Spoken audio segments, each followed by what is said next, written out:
Welcome to the Consummate Athlete Podcast, where we explore what it means to be a well-rounded, happy, goal-crushing athlete. Every week, myself, sports journalist Molly Herford, and cycling coach and kinesiologist Peter Glassford interview experts and chat through all of your training questions. We're excited to have you along for the ride. Hello. Welcome back to the Consummate Athlete Podcast. Peter, how's it going? It's going okay. We just had sirens everywhere, so hopefully it's going okay for whoever was involved with that. But we're here. That's just the nature of podcasting, audiobook work. I've been working on the audiobook for Shred Girls Book 4, Lindsay and the Curse of Gemini Lakes, which I'm very excited about. And yeah, every time I go to record seems to be a time that sirens, lawnmowers, snow. I don't even know why there's lawnmowers. It's February. Yeah. Coughing husbands, just everything going on all at once. But we're getting through. I am excited about today's episode. We have my friend, running coach, Jenny Quilty. I met Jenny a while ago when I was doing some work with Canadian Running Magazine. She's helped me out on a couple articles. We met largely because she also is a runner herself. She's one of the people I haven't actually competed with, but we've kind of overlapped in a lot of our races. But she and I both are in love with our Norda running shoes, which you've probably heard me talk about before, but like honestly, and not sponsored, although we should be at this point. If you're looking for trail shoes, I cannot recommend the Nordas enough. I love them so much.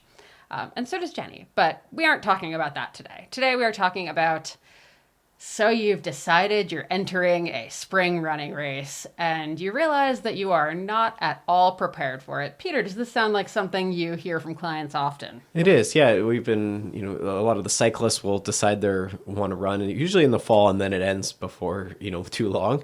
But that's the idea. Yeah, people want to start running and maybe change things up a little bit. And so this idea of couch to 5K or couch to running is common. And I think for cyclists, the dangerous thing is that they're already pretty fit aerobically. So often it blows past 5K on the first day. So it's sort of a weird thing because they're not really struggling to run the 5K once. It's the the training that's probably the most useful. Yeah. And I think it's interesting. It's always interesting to me how run training and cycling training overlap in some ways, but then do not overlap in other ways. But I think like some of the principles can be kind of taken from one sport to the other. We're talking about like what should the long run look like for whatever race you're doing, like what is the distance you should be running. And it's interesting. It's similar to, say mountain biking and stuff, where if you're racing cross-country mountain bike racing, you're probably still going to want to do some long rides that are over, an hour, 15, 90 minutes. But there's a point where it's not helpful, right? Like we talked to Kristen Legan about Unbound XL and even Unbound, and training for 350 miles usually does not mean riding 350 miles. Yeah. And it's the same with running. It is. And then running, of course, has this mechanical thing, and that's what usually falls apart for everyone, right? Not just cyclists, but cyclists, again, can overdrive the mechanical because they have such a strong cardiovascular system. Whereas if you were truly coming couch to 5K, the cardiovascular system is also going to be limiting. So it's often not so much mechanical. You might feel it the next day, but at least you have that built-in limiter. So it is, I think, useful for everyone. But, even our cyclist listeners, which is a lot of our listeners, can certainly benefit from something like a couch to 5K, which is often a run walk or something like that. Mm-hmm. And of course, I'm always excited when I talk to our run coach who also believes in strength training, which Jenny does, thankfully. So we touch on that a little bit. So again, whether you're planning on running or not, I think there's some gems to be found in this one. So definitely take some notes. All right. Without further ado, enjoy this episode with run coach Jenny Quilty. Let's get right into this. Jenny, welcome to the Consummate Athlete Podcast. I'm so excited we get to do this. Thank you. Me too. Long-time listener. I finally get to say that. Long-time listener, first-time guest. Which actually is like perfect because I was just talking about Frasier before I said we were officially recording. And that really is a very Frasier radio show kind of vibe to start with. Yes. So I'm very excited. We're off to a great start. Okay. So, you're very deeply immersed in the world of ultra running. You're a runner yourself. You're a coach. How did you get started in running? What's your villain origin story here? I love that. My villain origin story. I think I've always ran, but always very recreationally. I was a leisure athlete, like the runner for fitness on the side of other sports, running for fun sometimes as a child. Like I am one of the runners who always liked running, and that's what actually led me to choosing to do it. In any of my younger days when we got to like run in PE class or do that, like it always brought out a competitive edge in me, and I always really thrived when we got to do running activities. But I again never like went anywhere with it when I was younger. So into college and stuff, I ran like the turkey trot or like the random Santa shuffles, all things under like the half marathon distance. And then I also always shorten this now that I'm realizing like I'm 36. So the long story gets longer. So I'm like, okay, time to like step forward 10 years. Okay, so I was just recording a podcast where I was the guest before this, Yeah. and I did the exact same thing where I was like, oh no, that was half a lifetime ago that I'm It talking used to be like about. a little 5 year recap, and now I'm like, okay, wait, no, I have to skip forward. So yeah, what happened? I don't know.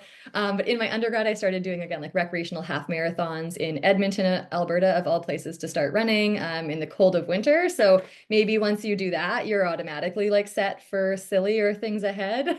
Um, and then after my master's, I did occupational therapy at the University of British Columbia. And when I finished that, I again was like, I need another goal. So I signed up for my first 50K, and that kind of like I guess, propelled me forward in the trail and ultra world in a big way because I like, it opens up this whole other world of what running can look like in life. And I really liked it. I was very much like, I finished, I think, mid-pack. My goal was like less than double the winner's time, nailed it. Like it was Adam Campbell, another Canadian reference point for those people who won it. And I was like, anyways, so somewhere very middle. I don't remember having like a fueling or hydration strategy. I didn't have a coach. I just kind of went for it because everything else had worked so far.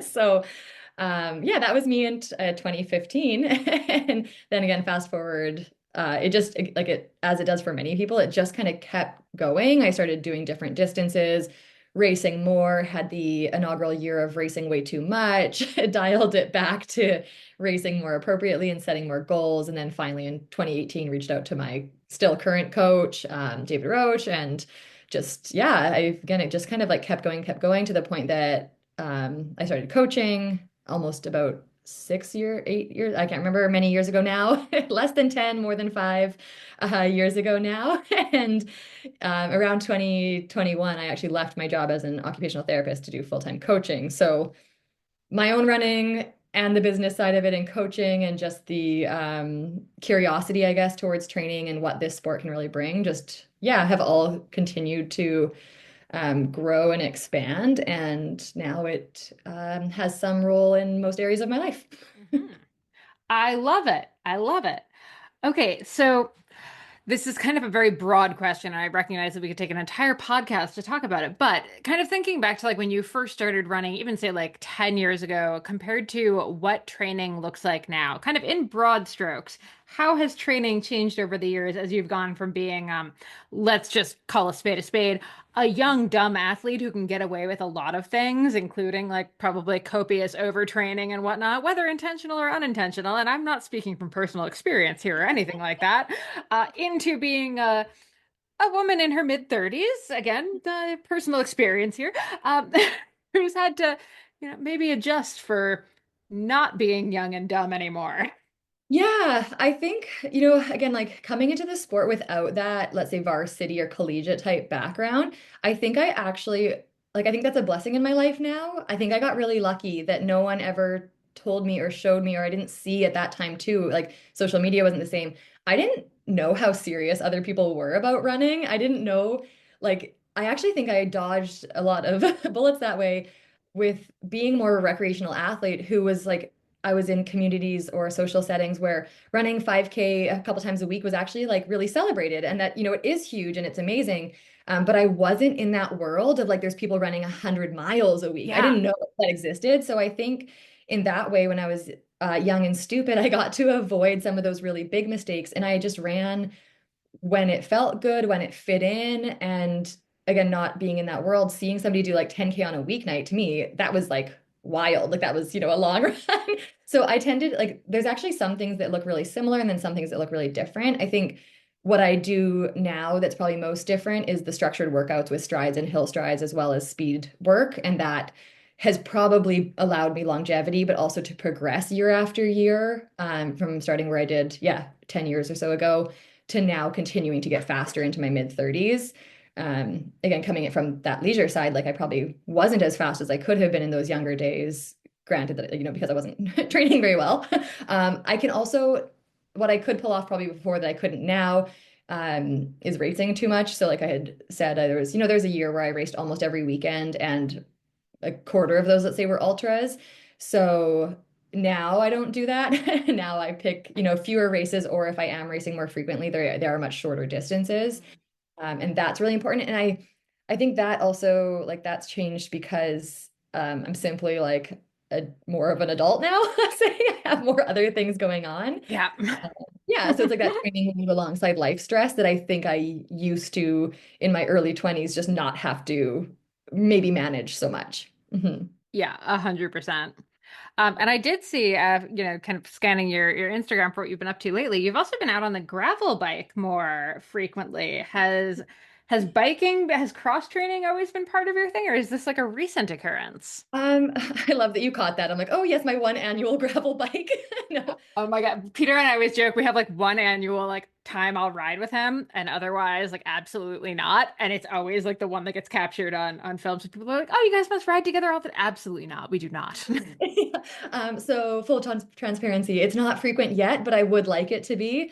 I think that's kind of the next area for me in terms of maintaining and gaining fitness and aerobic fitness.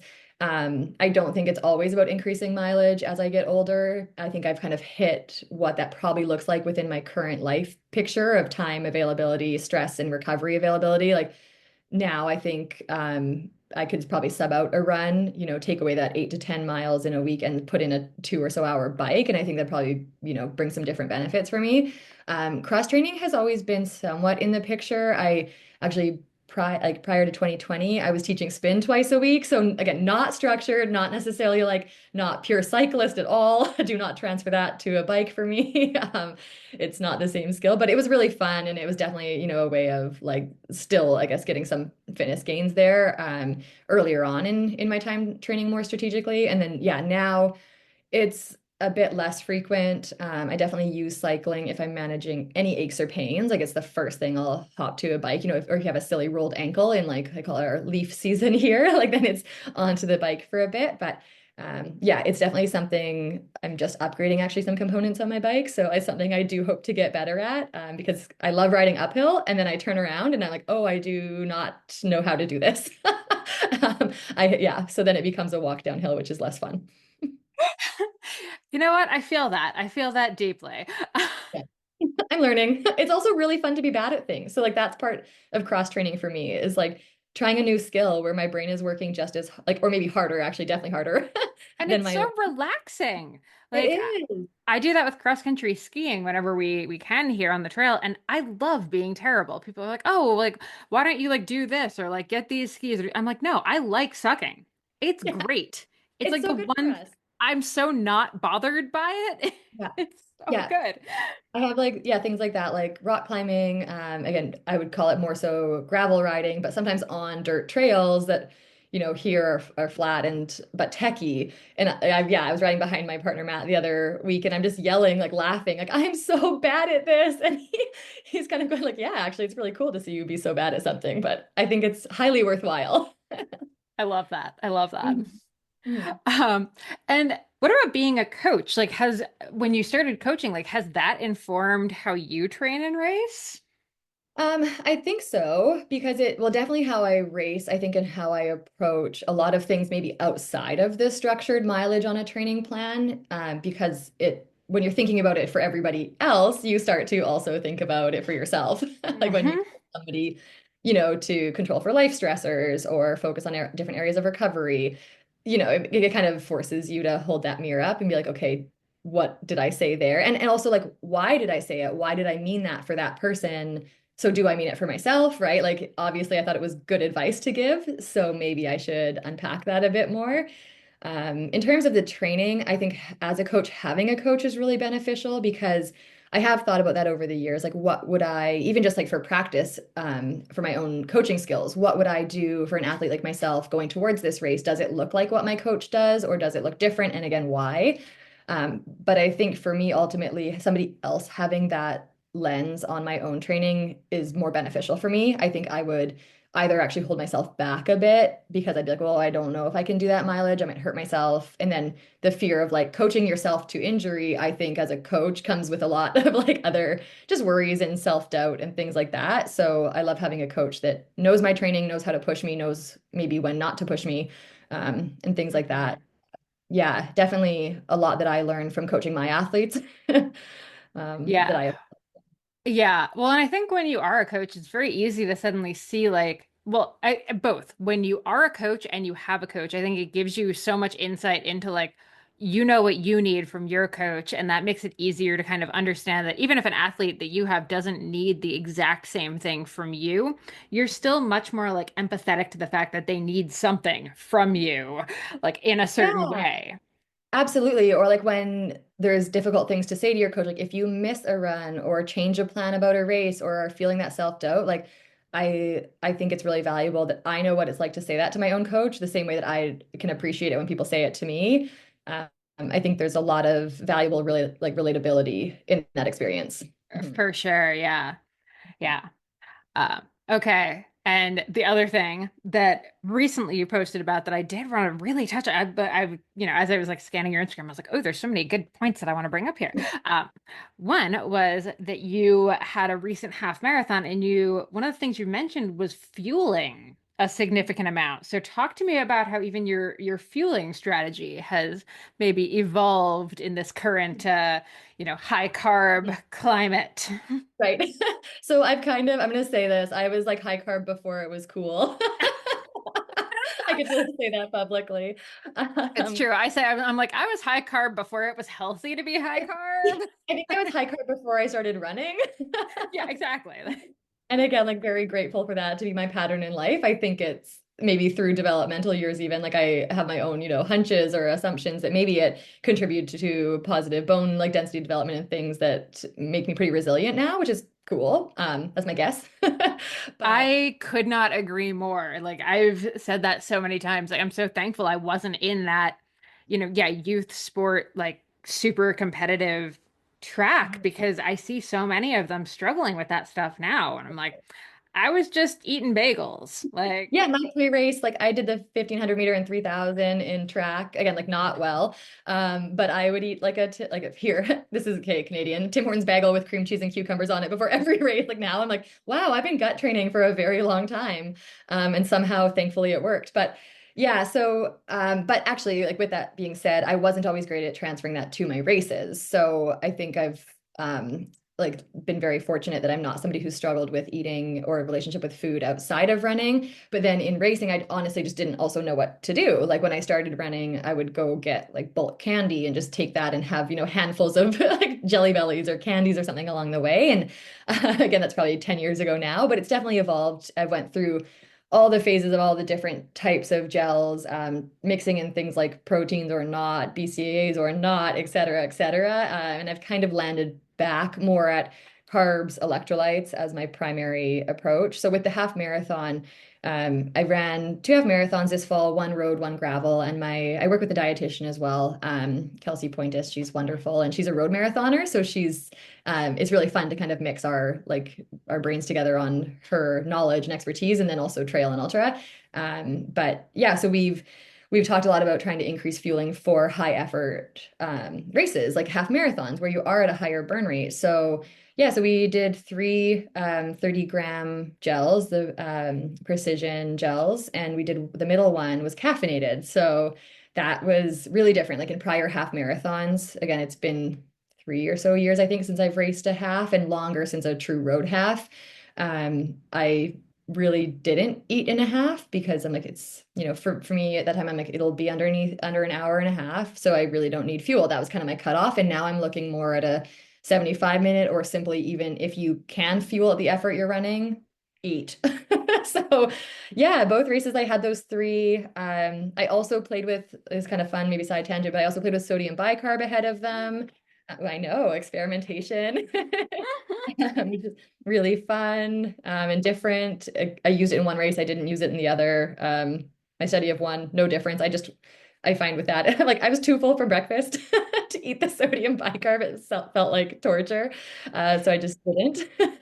Um, but yeah, anyways, the fueling has been a major, I think, game changer for a lot of people in terms of performance and just the products now, I think too, like it's just so much more clear. You can get purely carbs, right? And then have your electrolytes through your water. And yeah, it's just a bit easier to do the math versus before where it was like one gel with BCAAs and one gel with caffeine and one gel with carbs, but then there's double the electrolytes in it. And you're like, how I'm doing math all the time and I'm probably always messing it up. Well, definitely. So yeah, I kind of keep it simple now. Mhm. Yeah. No, I love that. And I think it's, yeah, it is that, you're not just fueling when it's going long, you're also fueling for hard. And I think that's something, whether Mhm. we're talking about cycling or running, really does get missed. Because yeah, I'm also, I'm like, oh, sub 90 minutes. Yeah. Why would I Like fuel that? actually, it's so true. Like even 2 years ago, I don't think I would have taken a gel with me on a workout. And now I have one for in the warm up and one for partway through the intervals. I'm like, oh, I might as well get this replaced for the next like half, like back half of the effort. Why not? 100%. Yeah. Mhm. Yeah, I was literally just doing my intervals today and I had my little flask with it. It's the off season, so I'm in like maple syrup mode. So I have like my little Nice. gel flask with maple syrup and a little bit of salt in it. Yeah. Fantastic. Just so So good. good. Yeah, so good. Like drinking a pancake. That's probably the most perfect food in the world. Exactly. Exactly. Okay, and I know I'm bouncing around, but there were just so many things I wanted to ask about. I really liked you had this post, and it's actually from a while ago, but I started reading it and I was like, oh, I love these questions. You had this thing where you were talking about race recaps with athletes, and you had two questions you asked them. So you had, was there anything you feel we should have done differently ahead of this race? And then what was a noticeable strength and what was a challenge? Okay, talk me through those questions because you described them so beautifully in this post. And I was like, we need to bring these in because I think for race recap, hard workout recap, long ride recap, like these are such valuable questions. Thank you. Yeah, that one's hidden a little ways back now, so thank you. I don't post that often, so maybe it's not hard to find. But I think asking, so for me as a coach, and like I do this for myself kind of as an athlete, but probably a bit less structured in my coaching, it's like I want to know from athletes if they were out on a race course at any point thinking like, oh, I'm not prepared for this. And then we can unpack whether they actually were or weren't, right? Because Mhm. in different places, or if they just feel like they have feedback for me, really, as a coach. Like, what did we do in training that, you wish you had done differently, if anything? And I mean, obviously, it's wonderful and the most like rave reviews to be like, no, like, yeah, it was great. I didn't nothing, right? Even if it went well or not in race day, training was great and the process was great. But I mean, more often than not, like, we should be learning something through a build up to a race and a race day, right? Like, like, even on a perfect day with the best outcomes, there's usually still something that we can do, or maybe some point that they'll be willing to reflect back and look at in training that they wish they had felt more confidently, right? Like Mhm. little things like that. So I like to ask that question kind of for a chance for me to get feedback from them. Um, I do communicate a lot with my athletes. So again, like usually I think for the most part, there aren't massive things of like, oh, you never told me about this, like how to use a drop bag or aid stations or things like that. Like those are all kind of covered. But at the same time, you just never know what somebody might not know until they go through something. So yeah, it's really valuable. And I think it gives them a chance to also reflect. And then outside, like within that, if there's obviously the direct feedback, but you also learn about how the athlete maybe was perceiving their training upon reflection of the race. And that's really valuable too.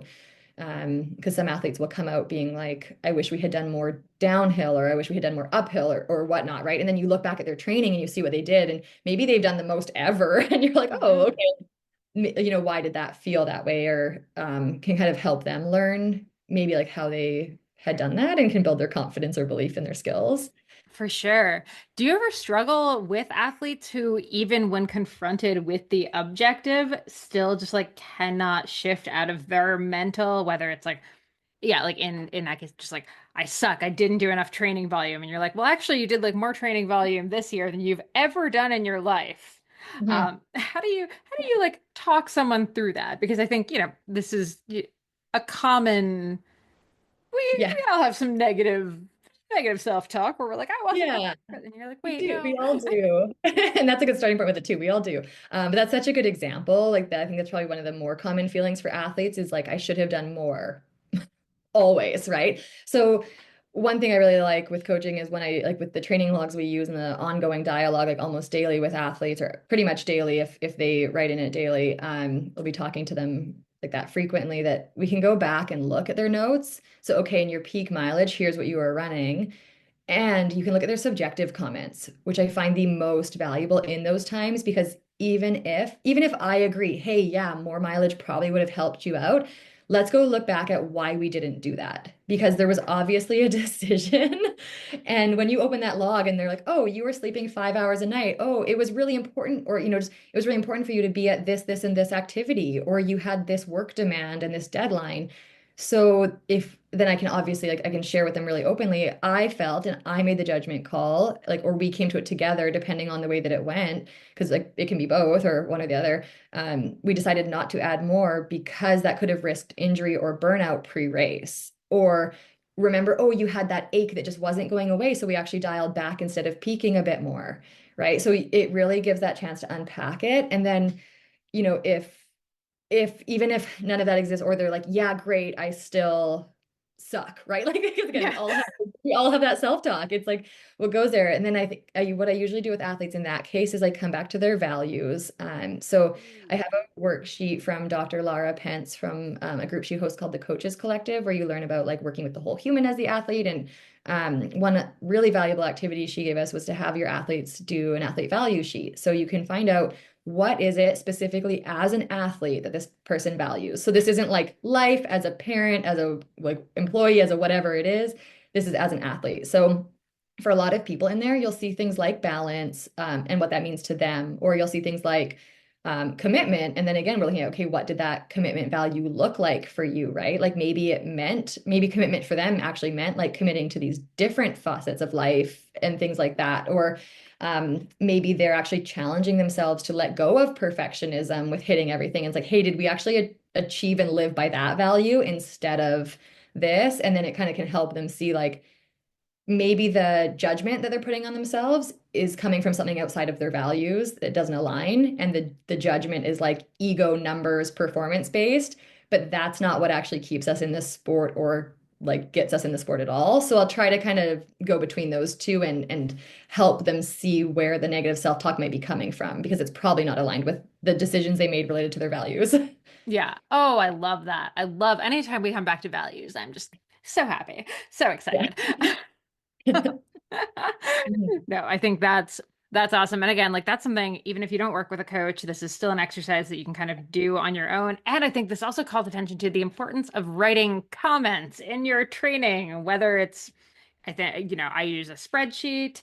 Yeah. A lot of people use Training Peaks, but like having those comments and like even having a Google Calendar that like also shows where you've been in a year makes it a Yes. lot easier to look back and be like, oh, right, that's why I wasn't training at that point. Because otherwise, 100%. if it's just numbers on your Strava, it's really hard to tell Hmm. what was going And on. And we we don't forget. always write the most honest things on our Strava. I have learned that through coaching too, where somebody writes this amazing recap and then their log is like so negative, and you're like, "Whoa, I got so pumped reading your Strava. I thought that's how we felt." And like, okay, we feel this way. So for people to have their own space to do that, whether it's with a coach or by themselves, yeah, I think is pretty important. It's so true. It's so true. It's like dancing girl emoji, but then you just get the sad face and you're Like, oh, and both are very important. Both are valid. They always exist out there, but yeah, have a space to put both. 100%. Okay, I love it. All right, the real meat and potatoes of this conversation. We are in sort of that time of year, or at least we will be when this episode airs, where, maybe we've been doing some base training in the winter, assuming we have like a decent, we've been running. We have not like completely, or we've been cross country skiing. We haven't completely like ceased to be relatively athletic. Right. Um, but we have, say, anywhere from like a 5K to a half marathon that is coming up. It's, say 10 weeks away for the sake of experimentation here. Yeah. how do we gently start easing our way back in? Because I have a feeling that 100-mile weeks starting from day one is not our answer. No, no, as you know, it is not. I love that you said 10 weeks. That's actually like a really nice amount of time. I think when we were discussing this potential like topic in advance, I was like, it's going to be 4 weeks. Like it's going to be crunch time. I mean, I'm gonna ask you the crunch time version, Yeah. so And it all exists. We've all been there in all ranges of this. So yeah, 10 weeks is a nice amount of time to look at, to actually kind of, let's say, have space to truly do something other than just protect the race day. So I think exactly as you said, start off with don't go 0 to 100. I think like when we look at training, we all want something that will guarantee us a certain type of race day, but what actually exists is things that will take that away from us more in a more guaranteed way. I love that. Oh my gosh. There's like we all want fast fixes, right? But I'm like, no, those ones are going to be the ones that guarantee you not to have that day. So we try to avoid those. We try to stop looking for the flashy, thing that we think again maybe looks best on a certain app or things out there that, yeah, that look publicly shiny, and just come back to not going. Okay, side note, I was at Camp Strava back in May, and there was like the big focus was community, and they were doing this panel, and the woman leading the panel, she was fantastic, but she starts it by being like, I mean, I think what I really love about Strava is it is just the most positive social media network out there. No one goes on Strava and feels bad, and I'm listening to her and I'm like, I'm sorry, what planet are you from? Yeah, who are you following? I want that list. She's like, I don't go on Strava because I feel terrible about myself. I want to know how she has learned to not play the comparison game, because that sounds like her superpower. I know. She's like, oh, I can't do, Instagram, obviously, like so much like negative reaction and like I feel, bad about myself. But Strava, I just feel great. And I'm just like, this makes no sense to me. This is not computing. Yeah, that's amazing. Also, maybe like, is she a full-time pro with 18 hours of training a week, so she looks the best? I don't know. No, no. I think the difference is like she genuinely is a casual runner who like enjoys fitness for the sake of fitnessing rather Yeah. than like She's me 10 years ago, who's like, yeah, 5K like is awesome, even though I'm running 100K. It's fine. yeah. I'm wonderful. So That again, is that never change that. no, I'm so jealous of that. Yeah, that's Like amazing. I was like sitting with a couple other cyclists who were there and we were all looking at each other, just like completely confused. We're like, did we mishear her? Yeah, are we in the wrong room? Is she talking about our Strava? Yeah. That's such a good note, though. Like, yeah, like again with the 0 to 100, perfect, like coinciding message. Don't go do what somebody else is doing. Yeah. Yeah. Instead, look at what you're doing. Look at what you have been doing. Like you said, with winter, have you been cross training? Have you been walking? Have you been hiking? Have you been resting? Like, are you perfectly recovered? Maybe that's like the strength we're propelling ourselves off of. So with about 10 weeks to go, I was kind of thinking about a few kind of key points, because my coaching brain wants the specifics of like, well, who's the athlete, what time availability. So instead, more generalizably for the broader audience. Appreciate it. Appreciate Yeah, it. I will not be helpful if I answer this with 20 other questions. Start to think about the specificity of your race. So whether this is trail or road, whether this is a 5K or half marathon, start to think about what you've been doing and how that relates or doesn't to your race, and start to make small incremental changes to work towards your race specificity. So if it is a road race and you've been doing all cross country skiing, and maybe a few trail runs or something, or snowshoe runs, or whatever it is, start to think about getting a little bit more on the pavement, on flatter surfaces. Again, if you've been doing that 3 days a week or 4 days a week and you haven't been running as much, start thinking about like 3 days a week of running with rest or cross training in between to allow yourself that time. So not 0 to 100, but starting to move towards that. If you have a half marathon that's quite hilly and you've been running all flat because that's what's around you, maybe you start to think about adding a little bit of vert or rolling roads here and there. So I think starting to, yeah, look at your race, look at the specificity of it compared to what you're currently doing, and seeing if you can kind of bridge that gap a little bit, whether you have, yeah, like roughly that 10-week window, or less is a good time to be doing that for any type of race. And like happy news is that you actually don't need to do it much before that. So you're right on track. Perfect. Perfect. Yeah, We're nailing it. yeah, we got this.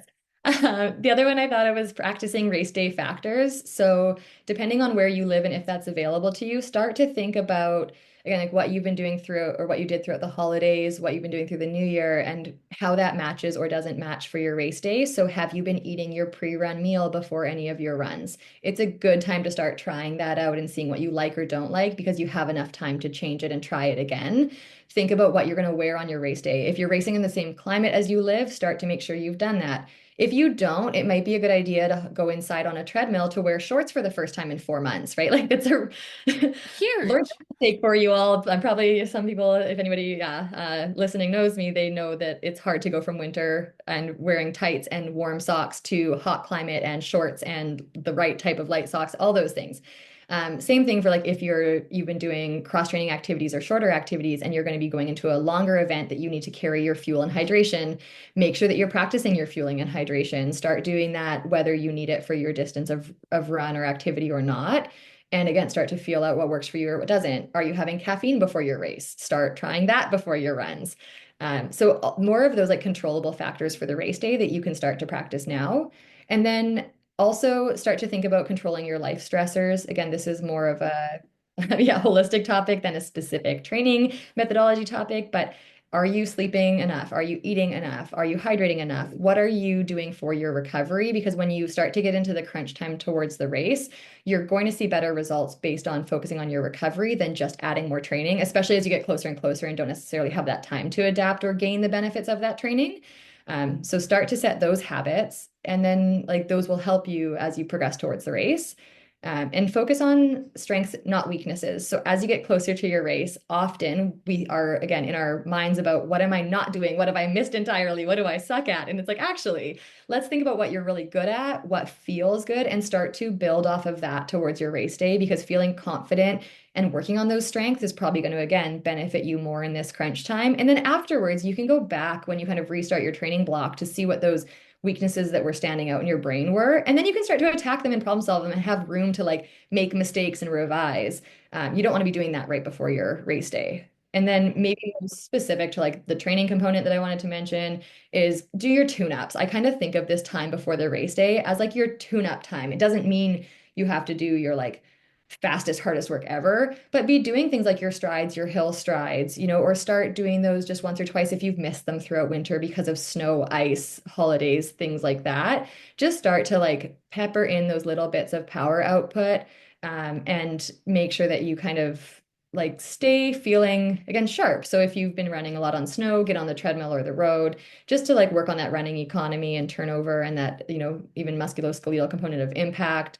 And yeah, like don't drop off of intensity for volume. Yes, for sure. And I mean, actually, assuming that someone hasn't been doing any speed work over the winter, because I mean, a lot of us either skip the speed work because they really hate it, raising my own hand here, or, it's easy, like you're just not in the mood, right? Like Yeah, it's cold out, it's crappy. it's You dark. don't really want to go out and do intervals on, yes, slushy roads.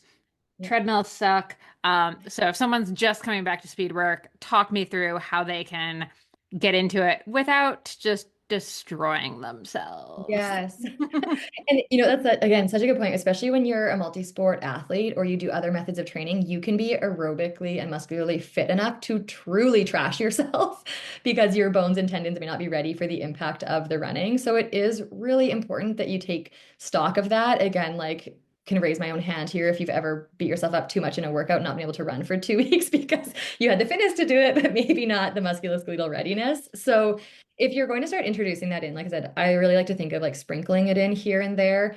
And I think there's like a mindset to take in is like if you want to be able to do and like be better at more of something, start where you're at. Like you just have to let go of that ego. Like sometimes I'm like, suck it up, start where you're at. It's me in push-ups. I'm like, if I can only do 8, guess what? You don't get to do 12. If you're gonna be sore for 3 days off 8 push-ups, you are at the 8 push-up level right now. So like admit that and build on it to get where you want to be. And then within training, what that looks like for runners is I would start off with hill strides. So because hills have less impact and you can get a higher power output, unless you are somebody who struggles a lot with high hamstring issues, start with a hill, start with quite a gradual hill.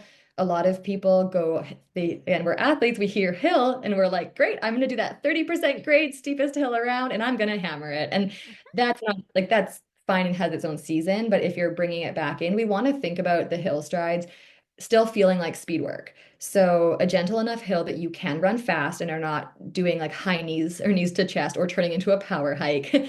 And do, even 4 times 20 seconds with a gentle shuffle down recovery. You can walk down, like there's no harm here. We're going for the power output on the hill. So if for any reason running the downhill is going to cause problems, like I see with people in winter, right? Could be icy. Oh yeah.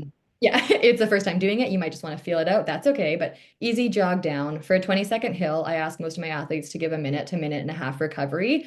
That's actually pretty long. Like you have to stand around and wait if you're doing minute and a half.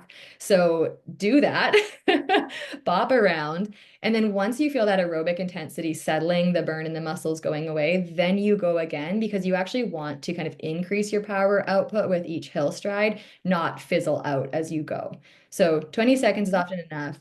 If you do that one day, give yourself the next day off of it so that you can see how you feel.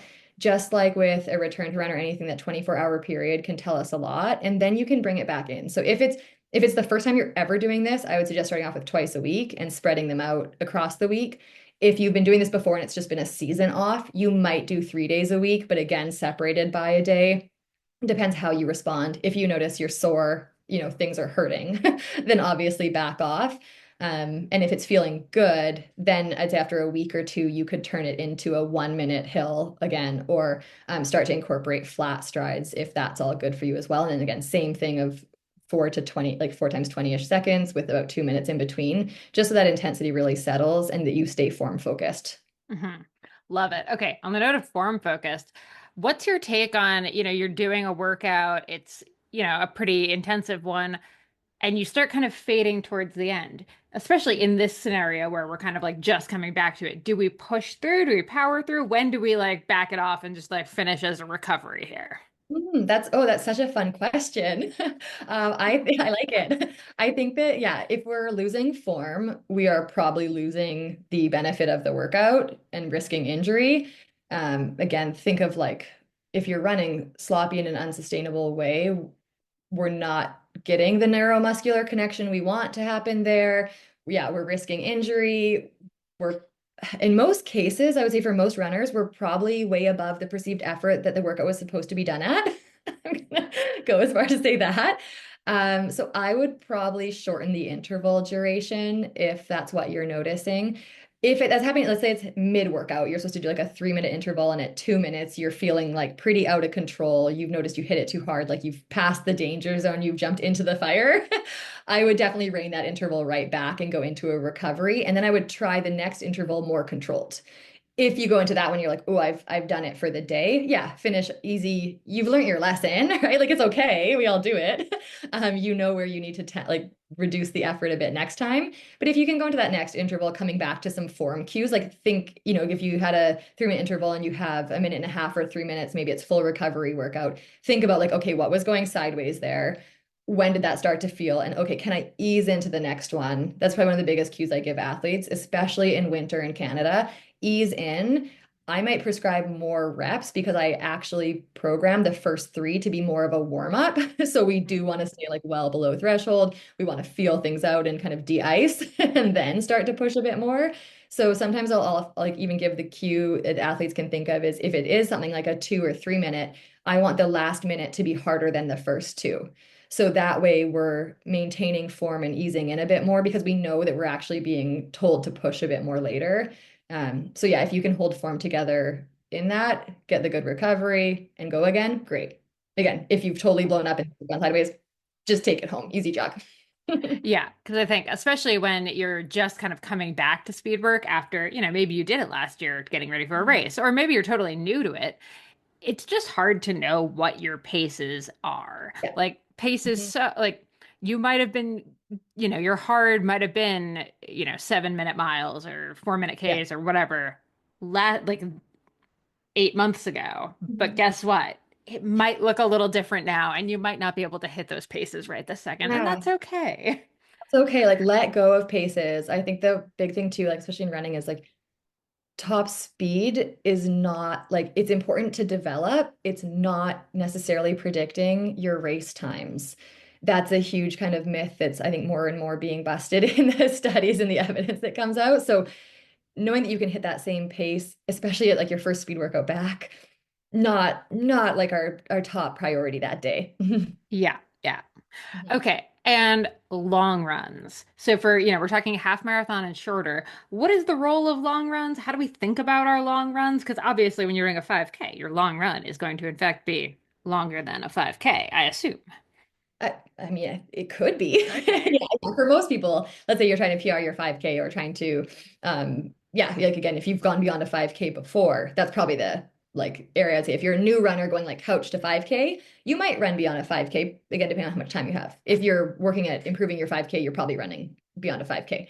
Uh, so long runs, it's actually, maybe before I jump into that, with that note too, there are distances where you will not go beyond your race distance. I think that's important to say to this Oh, audience. dear God, yes. Yeah. Do not apply this to your 50K or 50 mile. You are not doing your race distance in training on one day. No. Um, so with that caveat or asterisk, for the long runs, we're looking at developing obviously the aerobic base. We are also, there's so many different components, and I think there's a lot of different ways they can be effectively used. Again, in trail and ultra, it's more of preparing for that load and that kind of recovery and the fatigue as like that goes beyond actually the duration of aerobic training and cardiovascular benefits. But in these shorter races, we are developing that kind of aerobic base as well. Like for more advanced athletes or athletes who are adding in the workouts and speed, we're also going to be developing kind of our lactate shuttling and our ability to work harder for longer. So that would be more specific to when you are building workouts into your long runs. Where you may be practicing things like race pace. You may even do slightly higher than race pace if you're, let's say, an experienced half marathoner or going for a gold time in your half marathon. You may do some 10K type efforts. And then once you've done those efforts in the run two and you're running easy after, there's often a lot of benefits there for, again, that musculoskeletal tolerance. And like we were talking about form cues, neuromuscular stimulation to be able to also still maintain a good form once you're a bit more fatigued. And that's going to come in at the end of your race. There are also the chances to practice again more of the, I don't like maybe we can call it those soft skills of racing. So fueling, hydration, gear, foot care, all those types of things, and knowing how things feel for you. So with a 5K, you don't like again, if you're new to it, that might be the longest distance you ever ran on race day. Heck yeah, that's awesome. You don't have to be able to do a 10K to do a 5K, right? Yeah. And if you're working to get better at it, that mileage can be really beneficial. So like we know for most athletes is if you are a lower mileage athlete or have been for a season, right? Maybe it's been a few months of being at half your usual kind of mileage. Adding mileage is going to help you, right? We get that capillarization, we get the like again the bone loading, which we need. It's not quite, I don't want to say bone loading, it's probably like the not the term we use. But the impact, and we learn to tolerate the impact. We get our tendons loaded, right? We get our muscles used to that, which it's like it can take a lot of time to kind of develop that and to know what it's going to feel like in your race day. So yeah, don't skip your long runs. I would say also don't stress if you have, but start to build those up for a half marathon. Again, that's a good distance to me that if you're an experienced runner, you will probably run beyond that distance. If you are new to half marathons or specifically only maybe do up to half marathons, you may or may not train above it. And that's okay too. So half marathon, like long runs, you could do a very successful half marathon running up to even 16 or 18K. And I'd say that might be when, if you're looking to improve, might be more important to add some more of the intensity in it at above race pace or similar to race pace. Again, because you're going to be pushing into that higher upper aerobic like sub-threshold effort that you want to be really productive in that zone. So yeah. Yeah, love that. And then what about strength training? Since you mentioned push-ups, we just have to go there. Yeah. Um, I mean, I assume we're not thinking about like adding in a ton of it, assuming like if we haven't been doing any. So I guess Right. maybe like let's talk about the two sides. One is that you've been like doing some regular strength training through the winter. Where would you go with that? And then you haven't done any strength training. You have nothing other than running that you do. Would you add in any kind of like Mm. strength, body weight, mobility, any of that kind of stuff? Good. Right. Okay. So for somebody who has been doing it, we'll start there. Right. Has been doing it before the race, but or before, but maybe not now. I would, in 10 weeks to the race, kind of focusing on that piece, I would probably keep it really consistent with what's been feeling good. If you're going to be increasing your speed work or your volume, I might actually reduce it depending on what it's looked like, because you are increasing training load elsewhere. So that's not necessarily like what I would recommend for, let's say, optimal or like best ever performance outcomes. But if you're going to be adding something new, you might like be safest to reduce something. So again, more in that like broad stroke or broadly applicable response, I would probably make sure that you're not adding more and it's becoming too much when you are actually kind of close to race day in that 10-week period. So you could do it once a week, or ideally, again, like if you've been doing it for a long time, even if it's looked a bit different over winter, once a week is actually enough. There's a great article by Alex Hutchinson that talks about that. But if you haven't been doing it recently, you might do it 2 days a week. Just keep it. Maybe like again, us as athletes can do all things always. We're amazing, but maybe go a little bit lighter than you think you need to start off with. It's okay to have some soreness, but you don't want it to impact your running form. And if you, again, are looking to kind of like sprinkle it in it, twice a week, try to do it after your run so that your run form is kind of prioritized. And focus on run specific movements. So again, if in winter, maybe some people too have that opposite approach where they're like, I'm doing strength 3 times a week. I'm lifting really heavy. I'm doing this kind of like bodybuilding program. Amazing. Whoever those people are, like you're my heroes. That's not me. As I just said with my 8 push-ups. We'll work So on that. We'll work on that. yeah, I'll work by the end of the season. I'll be at 10. But start thinking about like your push, pull, hinge, carry, squat, and focusing on those 5 core moves and just doing like the basics with them. And there's more of the evidence now, I think, in the strength world is suggesting that we do our 6 to 8 rep type range and actually work the quality of strength at heavy. But again, I'd say this close to race day, don't change everything. Don't do something entirely new. Focus on your running, focus on integrating some speed and things that way, or increasing mileage first. And just kind of, I would say almost like at this point, if you're not doing strength or not doing what you want to be doing with it, let it ride. Yeah. Yeah, and then not the time to pile on. We cannot become bodybuilders and also PR our 10K all in the same 10-week block. no, exactly. Like again, it's something just to put a little note somewhere else and say, this is something I wish I had done more of. I'm going to come back to it and it's not going to come up in my brain again. Like done, learned it, going to apply it later. Let's get to race day and have a great race day. Yes. And then the other group you said there was the group who has never done it, is doing nothing. So if this is like, again, I want groups. If you are like a 20-something-year-old athlete or under and it's been working, maybe don't change it right now. Keep doing your thing. If you are somebody more in my age range in your 30s, or again, like maybe you're an injury prone runner or that you've been feeling aches and pains, it might be a really good thing to start incorporating. Again, it does come with a trade-off of maybe you do need to reduce a little bit of mileage in the first even 2 weeks while you introduce it. That's okay. Like you're still 8 weeks out and you can see how it feels. Or you take out your speed or something that week, do a nice easy week and add the strength in, see how it feels. Again, just like strides or hill strides, space it out in the week so you get to see how you're feeling and write it down, because it's always 2 days post and then 2 days later people are like, wow, why does everything hurt? And you look back at your log, you see you did strength. So write that down. And again, start with the basics. So start with a short routine that you can actually stick to. I think that's, again, an endurance athlete mistake we all make is we like want to do the cool thing or the fancy program that looks really fun. Do again, push something, pull something. Like there's a push, pull, squat, carry, hinge. That's it. 5 moves. It can be super effective. It's run specific, and start lighter than you think you need to.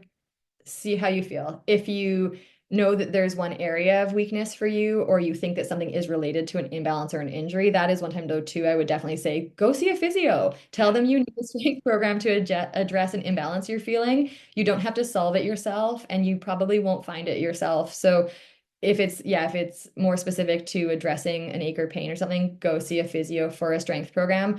A good, well-informed running physio is not going to tell you most of the time, right? Unless there's something else going on that you can't do your race, they're going to help you get there. And I think that's what a lot of runners fear in that lead up. Because one thing a lot of runners we don't know is if we need to mobilize or strengthen. So you had mentioned in there, right? Like, would you add mobility or strength? I'm like, well, I don't tend to jump to mobility first because I'm not seeing my people run. I'm not a gait, like I don't do gait analysis. It's not my scope. So there might be something worth mobilizing. And if we just jump to strengthening, we might, it's a bit more like trial and error to find out if that's right. Whereas if you go see somebody first, you can get that answer. And there's definitely ways I think sometimes to like tell which it might be, but there are times that you just don't know. Like, are the hips tight because they're weak or because they're tight? So. Yeah, no, I couldn't agree more. And honestly, yeah, physio is going to be like one of the best investments you can make because, yeah, in like one session, they can help you figure out what you need to work on. It's not like you Yeah. have to keep going to them for like five. It's, No.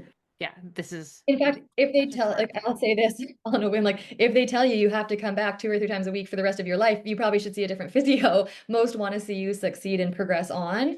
And physios love when people come to them preventatively. So, exactly. yeah, Exactly. Yeah, full support. I love it. Okay. I want to wrap up, but before I do want to ask about the 4 week version, the crunch time version. So we've talked through all of this with the assumption we have 10 weeks. What would you change from like everything we just kind of prescribed here if suddenly I'm like, oh, it's actually 3 weeks, four Yeah. weeks to my goal race? So if Or you what just would you like not do to like completely destroy yourself? basically disregard everything else we've said. And I would actually say in that case, focus on the little tiny bit of do something over nothing and focus on your controllables. If you can go in more recovered, having eaten well and enough, like primarily enough, and having slept sometime in the last 4 weeks, if that's controllable for you, you're going to have a better race than if you run those 4 weeks at your highest volume you've done in months. So start with controllables, start with adaptations to general stress load. And then if you've literally been doing nothing, try, again, like 20 to 30-minute runs or even run walks for the people who may benefit from that entry point and do that 3 times a week. That is something over nothing that will be there, even if it, in 2 weeks from now, when you're 2 weeks out, even if it just supports confidence that you've done something and you go in uninjured. Yes. Ah, love it. Love it. Okay, last thing before I let you go. Obviously, we met because, I was doing some projects with Norda. Are you so excited about the Norda race shoe? I am so excited. I really can't wait for people to get to wear these. This is the first time in my life I've gotten to run in a shoe that the public doesn't have access to yet, so that we can give them, input, feedback, and really put these shoes to the test. And it's actually like it's inspired, honestly, it sounds probably like a marketing scheme and it is not. It has inspired me to really want to do more races this year and shorter distances because I just want to wear them and race in them so much. Yeah, they're fantastic. I'm really excited for Norda and for what they've been working on with this. And it's also like remarkable and mind-blowing how quickly they've brought them to market. Like I think there's, shoes that have been developing these on the road and then get them to trail and it's been a 10-year project, whereas like Norda's existed since 2020. And yeah, I think they're about to put out one of the best race shoes for trail. Yeah, I am so excited about it. I normally am pretty like whatever about running shoes, to be totally honest, because I've tried a lot. They're all fine. It's whatever. But I freaking love my Nordas. Like I have been such a convert ever since I started chatting with Nick and Willa, and now I'm just like I tell everyone I'm like on runs, and I'm like, oh yeah, have you noticed my shoes? And like, I'm Mhm. like, why am I evangelizing about these shoes? But I am, and I can't help myself. They're They're worthy. they Yeah, are, yeah. So here we are on the podcast, and I'm just doing a free plug. Nordas are I amazing. know. Definitely Well, worth it. I did those 2 half marathons. The first one was on road in super shoes. The second one was on gravel in Nordas. 3 weeks later, no, like obviously no differences in training, if anything, more fatigued. And same fueling. And it was like a wet day, like there's slippery bridges I literally had to shuffle across. And I was, I think, 3 minutes slower than my road race in super shoes with less vert. And like more tapered. And that race I even had bicarb. This one I didn't. And I was like, these shoes were not the different. Like I actually now wish I had done the road race in the Nordas to see like because I think they would have put out the same or a better time than in the road shoes. So that's just pretty impressive, I Yeah. think, in terms of yeah, the shoe being maybe the more controlled factor, like or somewhat controlled factor between those two. Yeah, pretty For interesting. sure. Yeah. And I mean, also wearing the Nordas on the road, I've been running in them on the road for like 5 months now, and they still look fine. Like the treads are still like perfect somehow. It's wild. I do the same in like a Nike trail shoe, and it's gone in Oh like my a gosh. week. Yeah. Yeah. It's great. And like they're the only shoe too that I'll do like I would never say this with another shoe. If you've done your trail time in them, you know, like up to let's say 1,000 kilometers and the tread starts to wear depending on your terrain, I transition mine to the road. Like what other shoe? Like, and I've never had like knock on wood, I have had no injuries, no aches, no pains. Like usually you know your shoe is done because you get some knee pain or some like ankle pain or something. Haven't had it happen, gone up to 2,500 kilometers. There's something, yeah, there's something secret in that foam. Seriously. Okay. Where can everyone find you, get in touch, all the places? Thanks. Yeah. So my coaching website is pacificpinerunningco.com, or you can email me pacificpinerunningco@gmail.com. And then I am on Instagram at Adventures of Genthar. Um, Interesting handle that I constantly debate changing, but I have not. So you can find me there. And yeah, that's probably the best two spots to find me, really. Perfect. And we'll include the links in the show notes. Jenny, this was so much fun. Thank you so much for hanging out. Oh, thank you.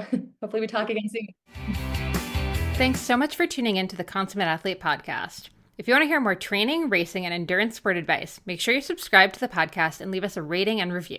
You can also subscribe to our newsletter at consummateathlete.com for a weekly dose of inspiration and advice straight to your inbox.